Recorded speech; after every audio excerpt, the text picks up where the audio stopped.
Eu queria que você abrisse rapidamente a Bíblia em Mateus capítulo 3, versículo 13. Eu tenho 40 minutinhos com você ainda. Quero aproveitar da melhor forma possível. Mateus capítulo 3, a partir do versículo 13. Diz assim a palavra do Senhor. Por este tempo, dirigiu-se Jesus da Galileia para o Jordão, a fim de que João o batizasse. Ele, porém, dissuadia, dizendo: Eu é que preciso ser batizado por ti, e tu vens a mim. Versículo 15. Mas Jesus lhe respondeu: Deixa por enquanto, porque assim nos convém cumprir toda a justiça. Então, ele o admitiu. Batizando Jesus, saiu logo da água, e eis que lhe abriram os céus, e viu o Espírito Santo de Deus descendo como pomba, vindo sobre ele. E eis uma voz dos céus que dizia: Este é o meu Filho amado, a quem me comprazo. Pai, nós estamos na Tua presença, nós pedimos ao Senhor que o Senhor abençoe a Tua palavra, Senhor. Ó Pai, só o Espírito Santo do Senhor pode sondar e esquadrinhar cada coração aqui neste auditório, Senhor. E só o Teu Espírito pode vir ao encontro de cada vida aqui, das diversas necessidades que aqui são hoje representadas neste ambiente. E nós pedimos ao Senhor, fale com o Teu Espírito em cada coração, em nome de Jesus. Amém. Amém. Meus queridos, eu nunca preguei sobre o batismo, e embora desde os 22 anos, quando começamos a trabalhar com jovens, já ministrávamos a palavra, eu nunca preguei sobre o batismo. E eu quero, durante alguns poucos minutos aqui, fazer algumas considerações com você, porque hoje é um dia de batismo, não é? Vários irmãos foram às águas do batismo nessa noite, e eu queria pensar um pouquinho com você a respeito do batismo. E o que é o batismo? O batismo é nada mais, nada menos que um símbolo. Jesus, ele deixou alguns símbolos. Estes símbolos, eles servem para fixar na nossa mente, no nosso coração, alguns ensinamentos, não é? Para você ter uma ideia, um exemplo, por exemplo, aqueles que são casados usam uma aliança, não é verdade? Todo aquele que é casado, normalmente se usa uma aliança. A aliança, se eu não usar esta aliança, não vai mudar o status quo meu, não vai mudar o meu estado civil. Se eu estiver sem aliança, eu continuarei sendo um homem casado. Mas alguém um dia, a história, eu não sei como, mas se convencionou na nossa cultura, no nosso país, que um homem casado usa uma aliança aqui na sua mão esquerda. E Jesus deixou alguns símbolos para nós. O batismo é um símbolo, a ceia do Senhor é um símbolo, e algumas considerações precisam ser feitas introdutoriamente a respeito do batismo, porque muitas pessoas às vezes confundem um pouquinho a respeito do batismo. E a primeira delas é que o batismo não salva. O batismo não lava pecados. Alguns cristãos de épocas remotas acreditavam que o batismo deveria ser feito no rio, porque quando o pastor imergia a pessoa na água, né, os pecados daquelas pessoas eram limpados e aquilo seria levado pelo rio abaixo, né? Então, os pecados não ficaram aqui nessas águas, viu irmãos, né? Isso aqui é apenas uma água normal, talvez um pouco mais suja, porque pessoas foram, né, até elas ali agora, né? Nada muda. Então, a salvação, ela vem através de Jesus, quando alguém entrega a sua vida para Jesus. e recebe a Jesus como seu único e suficiente Senhor e Salvador. Muitas pessoas perguntam: se alguém morrer sem ser batizado, essa pessoa será salva? Sim, ela será salva, mas nós devemos cumprir a ordenança que Jesus deixou para nós. O batismo, ele deve ser feito de forma consciente. Por isso nós não batizamos crianças quando elas nascem. Nós não batizamos as crianças quando elas nascem, porque uma criança, ela ainda não tem a condição de discernir o que é o pecado. Então, se o batismo é uma confissão pública de que nós morremos com Cristo, ressuscitamos com Cristo, uma criança, ela não tem condições de fazer isso, até que ela chegue àquilo que nós entendemos como idade da razão, que ela começa a ter discernimento entre o certo e o errado. Então, após isso, uma criança pode, então, ser batizada. Algumas pessoas perguntam: pastor, quando eu me batizei, eu não sabia o que estava acontecendo. Eu fui no embalo de muitas pessoas. Ou então, pastor, eu vim de uma outra igreja evangélica, eu preciso me batizar novamente. O batismo é uma palavra grega chamada baptismo, que ela significa imersão. Por isso nós imergimos a pessoa na água. Então, a não ser no caso de igrejas que são aspersionistas, se você estava consciente daquilo que você estava fazendo quando você se batizou, ninguém precisa se batizar novamente. A não ser que você ainda não havia aceitado a Jesus, ou que você realmente não sabia o que você estava fazendo. O batismo é um símbolo da aliança de Deus. O batismo é um símbolo da aliança de Deus. E vamos então para o símbolo do batismo. O que significa o batismo? Em primeiro lugar, o batismo, então, ele significa que nós morremos para o mundo. Então, é o símbolo de quando o pastor imerge a pessoa na água, a pessoa fica coberta pelas águas, então significa que essa pessoa foi sepultada para o mundo. Nós morremos para o mundo. Morrer para o mundo, meu querido, significa, em primeiro lugar, morrer para o pecado.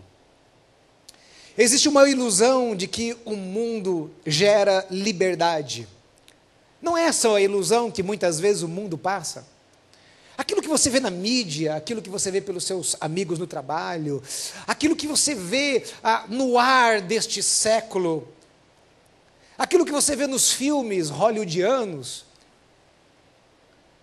a impressão que dá que o pecado ele gera a liberdade. Que uma pessoa livre é aquela pessoa que pode fazer e praticar tudo aquilo que ela quer. Nas conversas, na filosofia, no pensamento dos nossos tempos, deste século, é isso. Aparentemente, o mundo gera liberdade. Mas isto, nada mais e nada menos, é uma ilusão, porque na realidade o mundo gera escravidão, porque o pecado gera dependência. Quando se entra em um caminho de pecado, na grande maioria das vezes não é tão simples sair dele. E é por isso que a Bíblia diz que um abismo leva a outro abismo. Um abismo leva a outro abismo.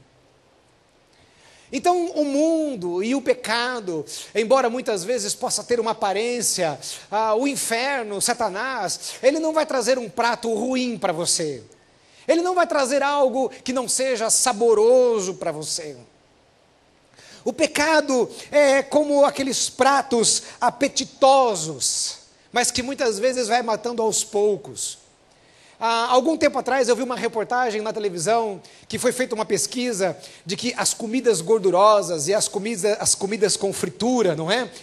Têm o mesmo poder, ou é lógico que em proporções menores, mas quimicamente no nosso cérebro, tem quase uma certa semelhança do efeito com a maconha. Eu não sei se alguém um dia ouviu isso, mas eu vi isso uma vez numa reportagem na televisão, que a gordura, por que muitas vezes as pessoas gostam de comer, né, aquela batata frita tão maravilhosa, né, lá do Mac, né, ou de algum outro lugar, é porque as substâncias que tem naquela gordura gera no nosso cérebro uma certa dependência.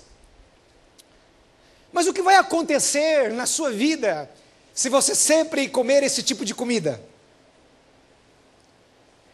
Talvez, se hoje você sair aqui desta reunião e você for para uma lanchonete de fast food e você comer bastante batata frita, não significa que amanhã você vai estar no cemitério.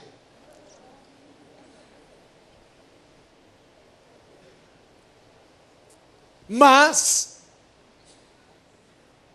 se esta for a rotina da sua vida, com certeza você irá mais cedo para o ministério, porque ministério não, Jesus.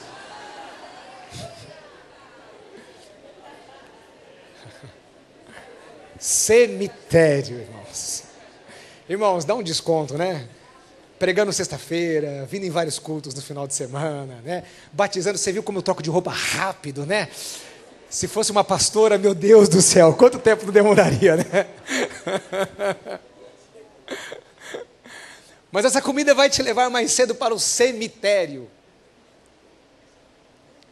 Vai te matar aos poucos. Vai ir entupindo a sua veia, vai tirando o seu vigor, vai tirando a sua vida. Então, meus queridos, quando nós pregamos e falamos a respeito do pecado, não é porque nós somos moralistas, não é porque nós estamos aqui usando esses artifícios para manter você dentro de uma religião, mas é porque a Bíblia alerta e a Bíblia fala a respeito do pecado, e o pecado mata. Olha como está a nossa sociedade hoje, olha como estão os jovens, olha como está o nosso mundo, olha como estão as famílias. Quem sabe você já tenha sofrido na pele as consequências do pecado, na sua família. Quem sabe escolhas erradas, caminhos errados, em que você foi trilhando estes caminhos, e estes caminhos foram te levando para um lugar, e foi tirando a sua vida. Quantas pessoas estão circulando nas nossas cidades, e estão com seus semblantes tristes, abatidos, deprimidos, e são pessoas que, quem sabe, estavam vivendo tudo aquilo que o mundo tem para oferecer no final de semana. Quantos jovens chegam numa segunda-feira para suas atividades, para o seu trabalho, e de repente se sentem tão vazios na segunda-feira, e passaram um final de semana em festas, em baladas, fazendo tudo aquilo que gostariam de fazer.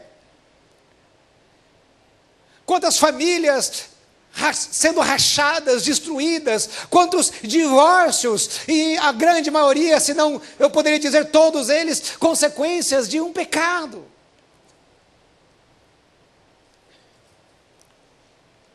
O pecado mata, o pecado destrói o homem, e é por isso que nós devemos morrer para o pecado. Quantos estão presos, poderiam estar livres, poderiam viver uma vida livre? A vida com Jesus não escraviza. A vida com Jesus é uma vida de liberdade, é a verdadeira liberdade. E muitos estão presos a vícios, presos a relacionamentos que não são saudáveis. No meu ministério com os jovens, eu vi quantos jovens presos a determinados relacionamentos, e muitas vezes dizem assim: pastor, eu sei que esse relacionamento me faz mal, mas eu não consigo me desvincular.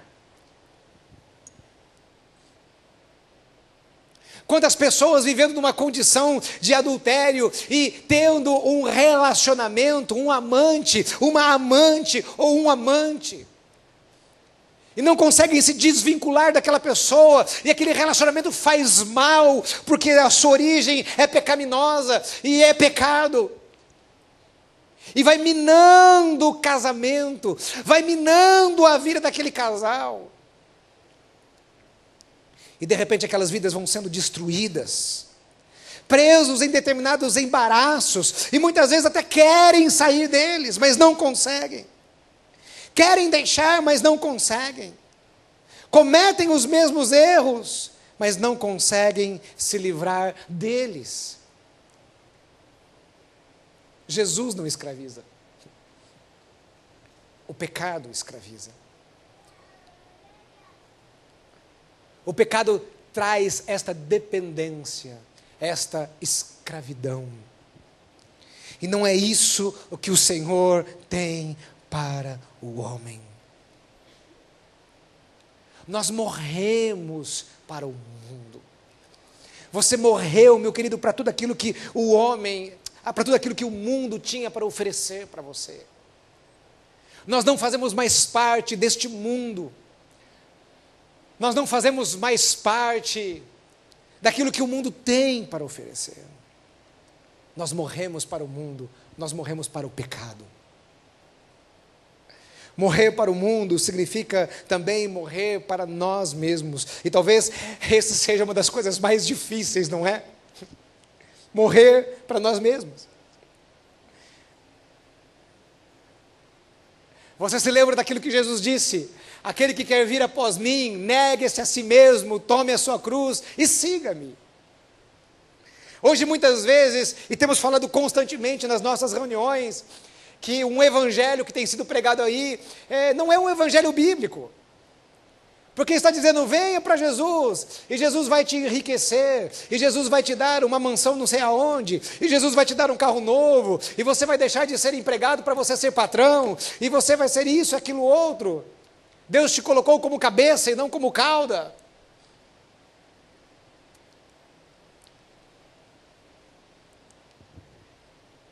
Mas o Evangelho, Jesus disse, aquele que quer vir após mim, negue-se a si mesmo, tome a sua cruz e siga-me. O tempo em que vivemos, a geração em que vivemos, tem uma dificuldade tremenda de abrir mão da própria vontade. Mas como diz o pastor Oliver quando estamos ministrando, né? Mas são só aquelas pessoas que não vieram hoje que têm essa dificuldade. Todos aqui têm uma extrema facilidade de abrir mão da sua vontade para fazer a vontade de Deus. Aleluia, glória a Deus. Irmãos, nós vivemos numa geração hoje imatura e infantilizada.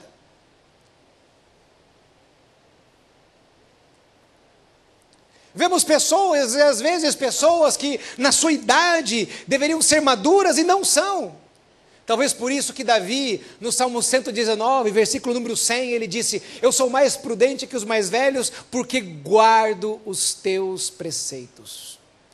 Guardar os preceitos do Senhor é que traz sabedoria. Mas muitas vezes nós temos uma geração infantilizada, que ela não quer saber se aquilo faz mal ou não, ela quer aquilo, como é uma criança. Eu tenho uma criança em casa, e sempre tenho compartilhado a respeito das minhas crianças aqui, não é? Irmãos, a Manuela, ela é um ser assim extremamente interessante. Porque aos 10 meses de idade, ela tem muita vontade própria. Ela só fica quieta exatamente em 3 ocasiões. Quando ela está dormindo, quando ela está andando, e quando ela está comendo. Dá uma bolacha para ela, que ela para, ela fica comendo numa boa, mas acabou a bolacha, acabou a bolacha. Como é uma criança? Ela quer isso, ela quer aquilo outro, ela quer não sei o quê, e ela não quer saber as consequências, ela não quer saber se aquela tomada, ela vai dar um choque nela ou não, ela quer colocar o dedo na tomada. Ela não quer saber se a batata frita vai fazer mal ou não, ela quer a batata frita. Ela não quer saber se ficar sem almoçar vai fazer mal ou não. Ela não quer almoçar naquela hora porque ela quer fazer outra coisa, ou quer comer uma bobagem. Não é assim uma criança. E muitas vezes, os adultos, na sua vida, não são como crianças. E estão dizendo assim, eu não quero saber das consequências, eu simplesmente quero isso, eu desejo isso. E muitas vezes aquilo que estão desejando podem trazer consequências tão terríveis em suas vidas. Não é muito fácil abrir mão da nossa vontade para fazer a vontade de Deus, não é verdade? Veja algumas coisas que a Bíblia coloca. Por exemplo, para fazer a vontade de Deus, muitas vezes nós devemos pagar o mal com mal, é isso? Não, mas a Bíblia diz para pagarmos o mal com bem. E é muito fácil praticarmos isso, né? Ainda mais no nosso trânsito de São Paulo. Quando aquela pessoa fecha você e você diz assim: Deus te abençoe, vá na paz do Senhor, meu querido.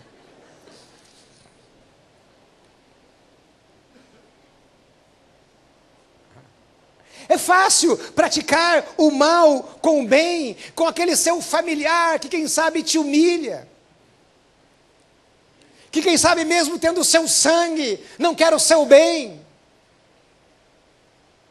Que quem sabe todas as vezes que vocês estão em família, ele estaria apurrinhando a sua vida.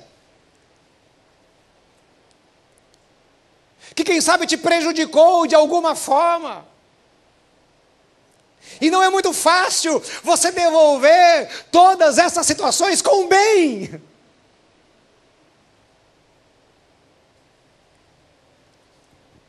Não é fácil pagar o mal com o bem, com aquele colega de trabalho, com aquele chefe, com aquele sócio, que de repente passou a perna em você, e te deixou na rua da amargura, ou quem sabe te trouxe um prejuízo financeiro, e é difícil agora se levantar financeiramente. E o que vem muitas vezes no nosso coração não é assim: eu vou orar por essa pessoa e que Deus abençoe a vida dela. Eu estou chateado, eu estou triste, eu estou abatido, mas que Deus abençoe a sua vida. Não é fácil dar a outra face. Não é fácil caminhar uma milha a mais quando nos pedem para caminhar uma, e então nós vamos e caminhamos duas, nós vamos além daquilo que pediram para nós. Não é fácil dar além da capa, também a túnica quando nos pedem. Não é fácil amar os nossos inimigos, e Jesus disse: amar um amigo é fácil. Que ganho há nisso? Que proveito há nisso? Isso é fácil. Mas amar os nossos inimigos. Então Jesus disse: amai aos vossos inimigos. Como isso é sério? A Bíblia fala para sermos mansos. Não é muito fácil abrir mão da nossa vontade e muitas vezes ser sal e luz em determinados contextos. Existem várias profissões aqui representadas hoje, e quem sabe lá no meio em que você vive acontecem algumas falcatruas, e muitas vezes você é induzido, e muitas vezes você é levado para que você possa ser aceito no meio, ou para quem sabe você ter um pouquinho mais de recurso, então você tem que participar das falcatruas que acontecem ali no seu trabalho.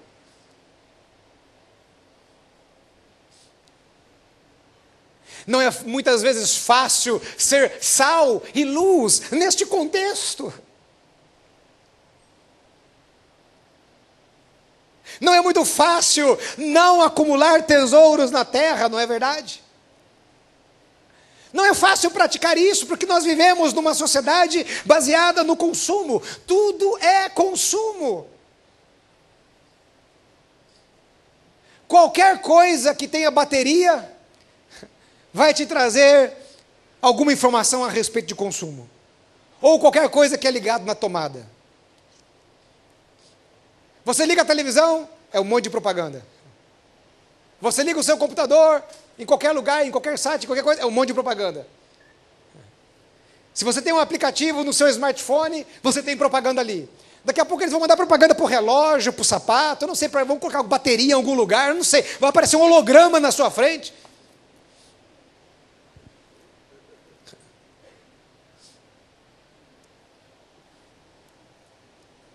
E as pessoas são levadas a esse tipo de sociedade.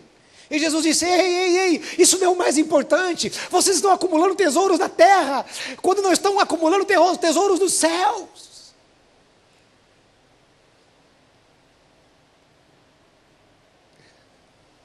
Não é muito fácil buscar em primeiro lugar o reino de Deus e a sua justiça, porque significa que todas as outras coisas, todas as outras coisas, preste bem atenção, todas as outras coisas ficam em segundo plano.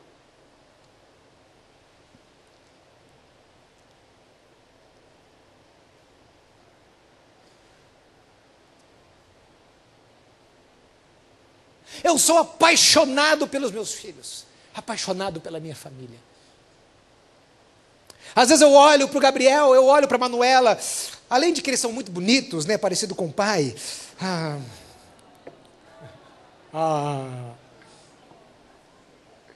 Eu olho para eles, irmãos, e tem hora que parece que não cabe tanto amor dentro do coração.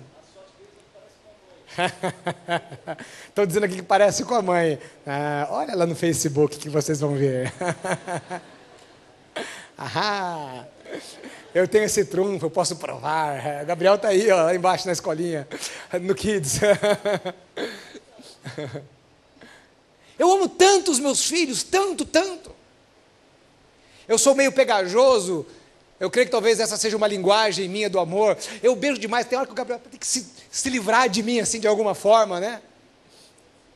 Eu beijo demais, eu aperto demais, eu abraço demais eles. É a linguagem que eu demonstro amor, né? Não, às vezes eu recebo, viu, Igor? O Igor, ele é pegajoso também. Ele vem e abraça e tal. Fala, Igor, menos, por favor. Mas eu tenho que amar mais a Deus do que aos meus filhos.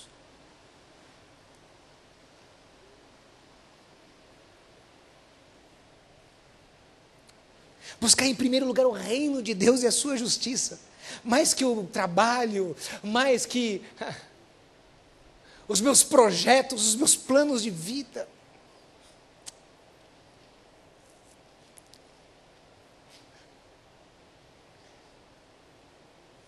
Negar-se a si mesmo significa abrir mão dos nossos sonhos, abrir mão dos nossos planos para realizar os planos dele.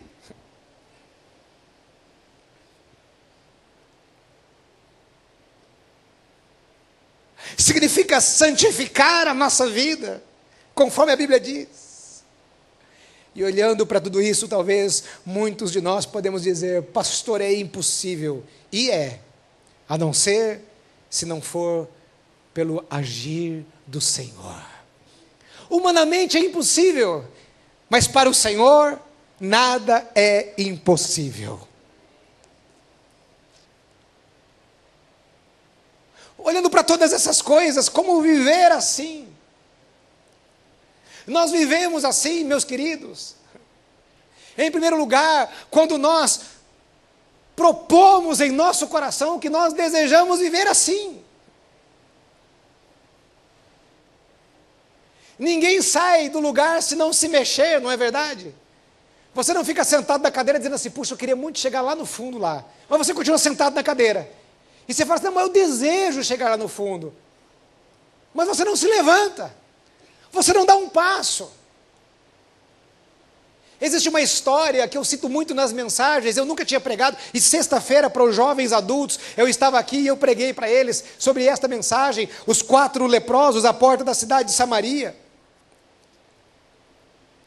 Aqueles homens eram para ter morrido ali. E eles viraram um para os outros e disseram assim, se nós entrarmos na cidade, ali há fome e destruição. Se nós ficarmos aqui, certamente morreremos. E eles tiveram aquela ideia de maluco, e eles falaram assim, vamos lá, onde está o arraial dos sírios. E a palavra do Senhor diz que eles chegaram lá, e o Senhor tinha visitado antes aquele arraial, e eles ficaram com medo e saíram correndo. E quando aqueles leprosos chegaram lá no arraial do inimigo, eles só encontraram despojos de guerra, comida, ouro e muitas outras coisas. E depois de guardarem muitas coisas, depois de se alimentarem, eles foram até a cidade e anunciaram ao rei, e anunciaram à cidade a vitória que Deus tinha dado. Aquela ideia poderia ser uma ideia meio insana, não é verdade? Mas foi a ideia de alguém que tomou uma decisão de não ficar na inércia e dizer assim, eu vou fazer alguma coisa quanto a isso. Quando nós olhamos para as Escrituras e dizemos assim: não vou poder viver isso, você está na inércia. E a cada dia, quando você der um passo, e a cada dia que você conquistar mais e mais a respeito dessas coisas que falamos e outras mais, são vitórias que vão vindo na sua vida, e cada vez mais você vai viver o Evangelho, e cada vez mais nós vamos conseguir aquilo que propõe a palavra do Senhor, que é sermos cada vez mais semelhantes a Jesus, o Filho de Deus. Não é isso que diz a palavra?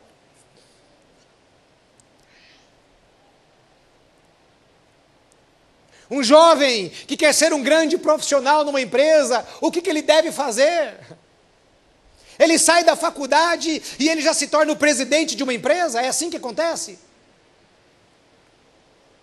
Ele tem que dar passos, ele tem que lutar, ele tem que, quem sabe, fazer uma pós-graduação, ele tem que, quem sabe, trabalhar um pouco mais que os outros, ele tem que, quem sabe, fazer uma língua, 2 línguas ou outras coisas mais. E ele vai dando passos a cada dia em direção àquele objetivo, em direção àquilo que ele quer. E se você quer ir além na sua vida espiritual, na sua vida com Deus, é a mesma coisa. É necessário dar passos a cada dia. É necessário crescer a cada dia mais, crescer na intimidade com Deus, crescer no relacionamento com Deus. É isso que aconteceu nas nossas vidas quando recebemos a Jesus. Isso é andar na contramão deste mundo, sim, mas nós morremos para o mundo, para fazer a vontade dEle. E fazer a vontade de Deus significa colher frutos em relação a isso.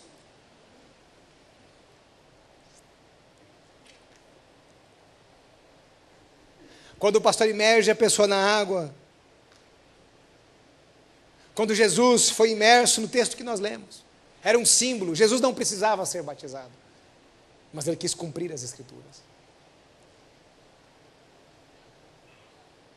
E quando aquela ovelha, aquela pessoa é tirada da água, significa que ela ressuscitou com Cristo. Ou seja, naquele momento em que você recebeu a Jesus, uma nova natureza foi plantada em você.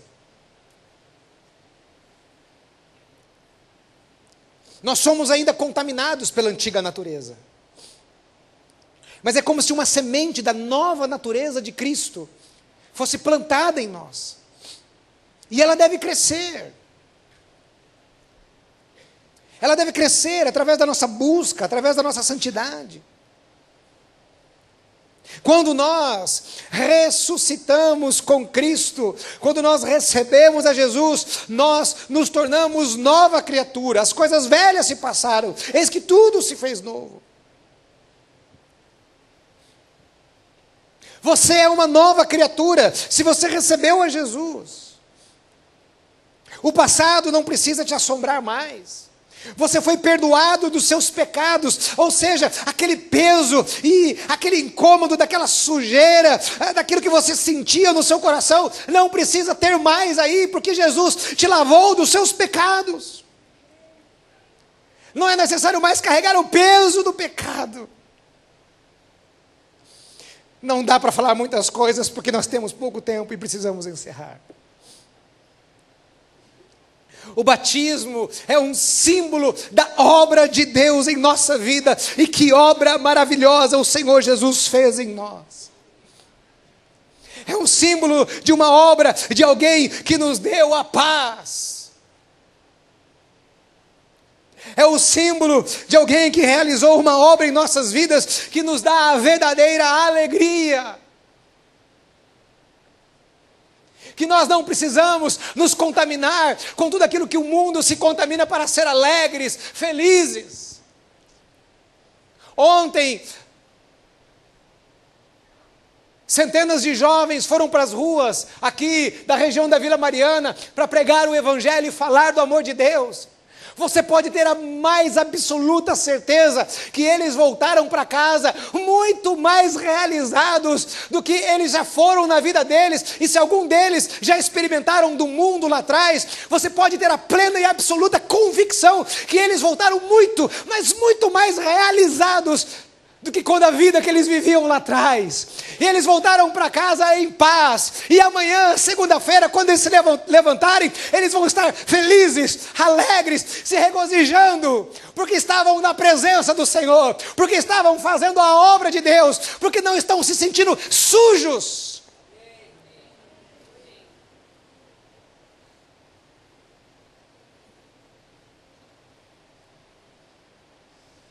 Não vão chegar como outras pessoas que amanhã vão se levantar para trabalhar e vão ter em seus semblantes apenas um reflexo daquilo que está no seu interior. E não é isso que Jesus tem para o homem. Jesus, Ele veio para te dar a paz. Jesus, Ele veio para te dar alegria. Jesus, Ele veio para te dar vida em abundância. Jesus, Ele veio para te dar a vida eterna. Sabe por quê? Porque Ele nos ama. A palavra do Senhor nos diz que o Senhor, o nosso Deus, Ele nos amou em primeiro lugar. Não é o mundo que vai te dar a paz. Jesus te dá a paz. Nem a religião te dá a paz. Nem se você ficar internado aqui na igreja apenas por ser um religioso, isso não vai te dar a paz.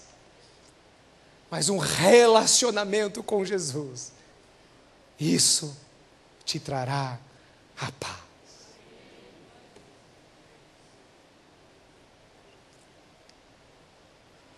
E eu realmente preciso encerrar.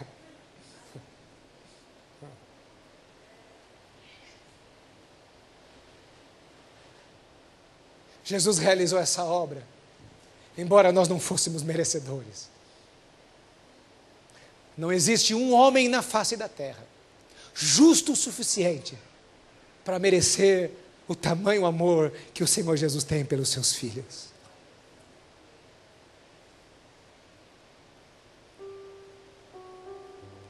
Nem o crente mais santo que você possa conhecer, nem o pastor mais ungidão que você possa conhecer, nem aquele mais milagreiro que você possa conhecer,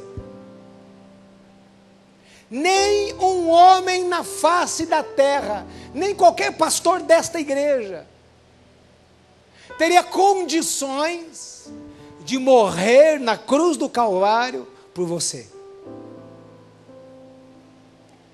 Porque só houve um justo, só houve um homem sem pecado, e ele se chama Jesus. Ele é o nosso Salvador. E através de Jesus, somente de Jesus, não é através do seu dízimo, da sua oferta, não é através das suas boas ações, não é através de você ser uma pessoa boazinha, não é através de você ser uma pessoa religiosa, mas só, escute bem, só através de Jesus nós podemos chegar até Deus e nós podemos ter a vida eterna. Não é pelos nossos esforços, mas é pela graça de Deus e pelo amor do Senhor. Feche os teus olhos onde você está, nós vamos orar ao Senhor.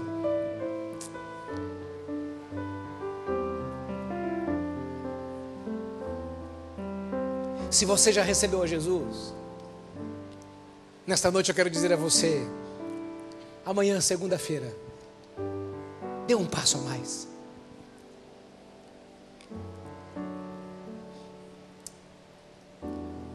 Você tem o Evangelho em suas mãos, você tem o Espírito de Deus, você pode viver isso. Um pastor americano de uma grande igreja, que é convidado para participar de algumas ações na ONU, de algumas reuniões na ONU, por causa do trabalho que ele faz lá no Oriente Médio. Um dia ele esteve com o filho do Gandhi. Gandhi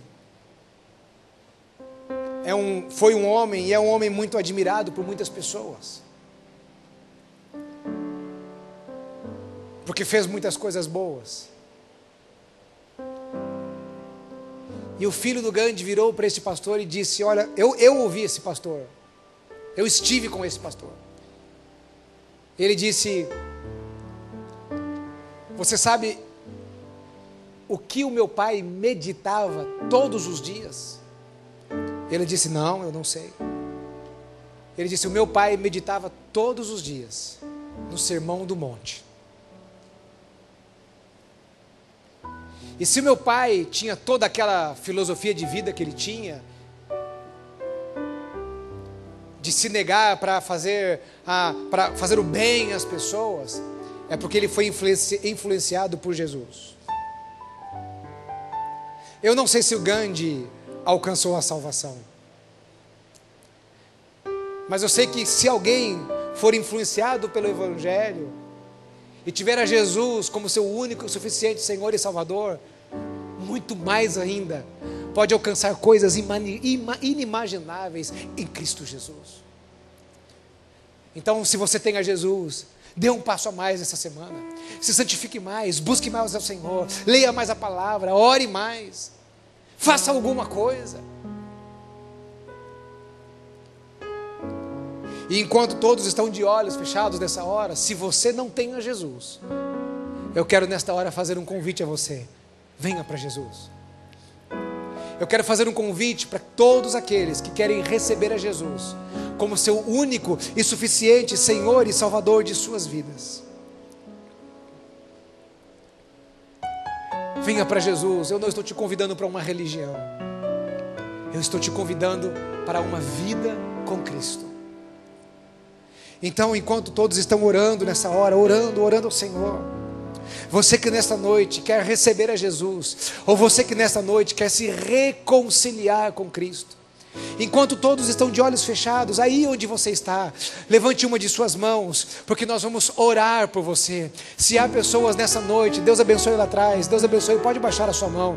Se há mais pessoas, Deus abençoe, pode baixar a sua mão. Se há mais pessoas que querem receber a Jesus, ou se há pessoas que querem se reconciliar com Cristo nessa noite, se há mais vidas, se há mais pessoas, levante bem alto uma de suas mãos, porque nós vamos orar por você. Deus te abençoe lá atrás, pode baixar a sua mão. Se há mais alguém, se há mais pessoas, levante bem alto uma de suas mãos. Deus abençoe lá atrás também, pode baixar a sua mão. Deus abençoe a você, Deus abençoe você também. Deus abençoe você aqui jovem, no meio, pode baixar a sua mão. Se há mais alguém, levante bem alto. Deus abençoe você. Se há mais alguém que quer entregar a sua vida para Jesus, ou se reconciliar com Cristo, eu quero dar mais uma oportunidade. É o Espírito Santo de Deus que está te dando essa oportunidade. Levante bem alto uma de suas mãos, porque nós já vamos orar por você nesta hora. Levante bem alto uma de suas mãos, porque nós vamos orar. Em nome de Jesus, em nome de Jesus. Deus abençoe, em nome de Jesus. Eu quero pedir para que todos se coloquem em pé nessa hora, todos, de olhos fechados, ainda orando ao Senhor. De olhos fechados, orando ao Senhor. Preste bem atenção. Todos aqueles que deram um sinal com a sua mão, por favor, saia do seu lugar e venha aqui na frente, porque nós vamos orar por você. Todos que deram um sinal com a sua mão, isso, vem aqui na frente. Todos aqueles que levantaram uma de suas mãos, vem aqui, nós vamos orar por você. Se há mais pessoas, pode virar aqui para mim nessa hora. Isso, pode vir aqui. Se há mais pessoas, se você não levantou a sua mão, mas você quer vir para Jesus, venha para Jesus. Venha para Jesus nessa hora. Venha como você está. Ele quer transformar a sua vida, Ele quer mudar o seu coração. Só Ele tem poder para transformar a sua história, para transformar a sua vida. Em nome de Jesus, por favor, eu quero pedir para que você venha mais aqui na frente, mais aqui na frente. Se há mais pessoas, pode sair do seu lugar e vir aqui na frente, porque nós vamos orar por você nessa hora. Você que quer receber a Jesus, ou você que quer se reconciliar com Cristo, vamos esperar até que todos que querem tomar essa decisão, para que venham aqui na frente nesta hora, em nome de Jesus. Aleluia, aleluia, aleluia, aleluia. Irmãos, por favor, em nome de Jesus, ore agora nesta hora. Não pare de orar, amém? Não pare de orar, não pare de orar, não pare de orar. Em nome de Jesus, eu preciso de uma irmã aqui na frente, e preciso de uma irmã e de um querido aqui também. Preciso de uma moça aqui, olha. por favor, nos ajude aqui, amém? Eu preciso de uma pessoa aqui na frente, aqui, um homem, um rapaz, por favor, aqui, ó, Vantuil aqui, preciso de uma irmã aqui, ó, também, tá? Por favor, isso, Rose, nos ajude aqui, isso, venha até aqui, amém? Eu quero todos aqui, todos acompanhados nessa hora, em nome de Jesus, em nome de Jesus. Você que está aqui na frente, assim como você está, nós queremos fazer uma oração com você. A Bíblia diz que com o coração nós cremos e com a boca nós confessamos que Jesus é o Filho de Deus. Então nesta hora vamos fazer uma oração e eu quero que você repita estas palavras comigo. Você vai dizer juntamente comigo, você vai dizer assim: Senhor Jesus, nesta hora eu entrego a minha vida ao Senhor e eu te recebo como meu único e suficiente Senhor e Salvador. Perdoe os meus pecados. Eu quero estar no centro da tua vontade. Escreva o meu nome no livro da vida e muda a minha história, em nome de Jesus. Amém, Senhor. Amém, Senhor. Amém, Senhor. Amém, Senhor. Amém. Aleluia. Aleluia. Aleluia. Aleluia. Aleluia. Você que está aqui na frente, olha aqui para mim. Há muitas coisas que acontecem nas nossas vidas quando nós recebemos a Jesus. Eu só quero dizer duas coisas. Eu quero dizer uma promessa e eu quero dizer algo que acontece. Existe uma promessa que está nas Escrituras. Jesus disse: eu nunca te deixarei, jamais te abandonarei. Eu não tenho dúvida que desde o dia em que eu recebi a Jesus como meu único e suficiente Senhor e Salvador, Jesus nunca me abandonou. As pessoas podem te abandonar. Eu, como pastor, sou falho. Eu posso falhar com você. Todo e qualquer ser humano pode falhar com você. Mas existe alguém que nunca, jamais vai te abandonar. Sempre irá caminhar ao seu lado. E esse alguém é Jesus Cristo de Nazaré. Siga Ele. Ande nos seus caminhos. Busca Ele a cada dia da sua vida. Eu tenho a certeza que você nunca, jamais você se arrependerá. E para encerrarmos, eu quero dizer que quando nós recebemos a Jesus, nós recebemos uma nova família. E eu quero apresentar a vocês uma pequena parte desta nova família que você faz parte agora. Não é uma família de carne e sangue, mas é uma família espiritual. Então eu queria que você olhasse para essas pessoas que estão aqui atrás, nesta hora, por favor, em nome de Jesus.